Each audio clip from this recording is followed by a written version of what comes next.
반갑습니다, 여러분. RS입니다. 나스닥은 하락 출발했지만 어느 정도 회복해 보합을 보인 모습입니다. 오늘 CPI 발표를 앞두고 크게 증시가 움직이지는 않은 모습입니다. 테슬라는 미국 연기금에서 크게 매수를 했고 중국 내 차량 가격들을 인상했습니다. 기가 텍사스에서 사이버 트럭의 캐스팅이 다수 발견되었습니다.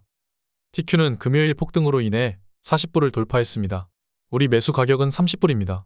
SOXL은 3%가량 하락했지만 금요일 12% 이상 폭등으로 20불을 돌파했습니다.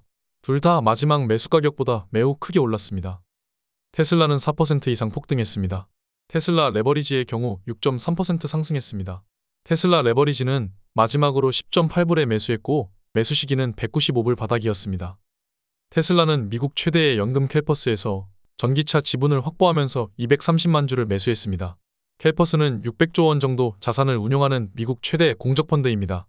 테슬라는 900만 주를 보유했습니다.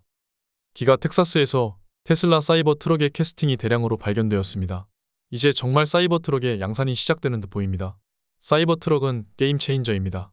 다음 주는 FSD 12 버전이 발표됩니다. 어제 미국 뉴욕연은에서 소비자 기대 인플레를 발표했습니다. 기대 인플레가 높으면 앞으로 인플레가 더 심각해지는 것인데 이제 기대 인플레는 예전과 같은 수준으로 내려왔습니다. 장기와 단기 모두 하락했습니다. 증시에 긍정적입니다. UBS는 첫 금리 인하가 내년 3월에 시작되고 모건 스탠리는 내년 6월 첫 금리 인하가 될 것이라고 예측했습니다. 골드만삭스는 내년 말에 금리 인하가 될 것이라고 예상했죠. 하지만 이런 금리 인하 예상은 모두 쓸데없는 것이죠. 아무도 예상할 수 없습니다. 오히려 이렇게 모건 스탠리가 긍정적인 스탠스를 취하면 위기에 대비해야 하는 것이죠. 증시 전망을 맞추는 회사들은 잘 없습니다. 인플레가 둔화되는 기조를 보이고 있는 와중에 오늘 CPI가 발표됩니다. 이번 발표를 기점으로 증시의 상승의 가속도를 붙일지 아니면 조정을 주고 갈지가 결정될 것으로 보입니다. 컨센서스는 3.3%입니다. 9월보다 많이 하락했습니다. 주요 기관들도 3.2에서 3.3을 보고 있습니다. 3.3이 가장 많았습니다.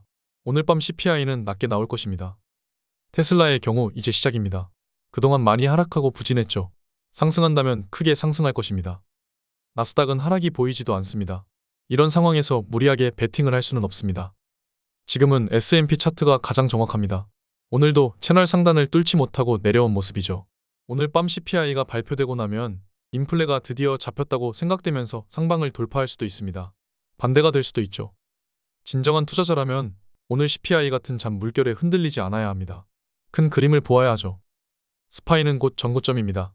10%도 남지 않았습니다. 그동안 수많은 저점에서 우리는 매수를 했고 최근 매수 시점 또한 저점이었습니다. 빨간색은 매수한 부분, 파란색은 어느 정도 매도해서 리밸런싱한 부분입니다. 투자는 빨간색 부분에서 해야 합니다. 지금은 파란색도 빨간색도 아니라고 볼 수 있습니다. 투자는 긴 호흡으로 바라보아야 합니다. 오늘 여기까지 하겠습니다. 오늘 밤 CPI도 함께 대응하시죠. 감사합니다. 지금까지 목숨 걸고 레버리지와 테슬라 투자하는 RS 미국 주식이었습니다. 감사합니다.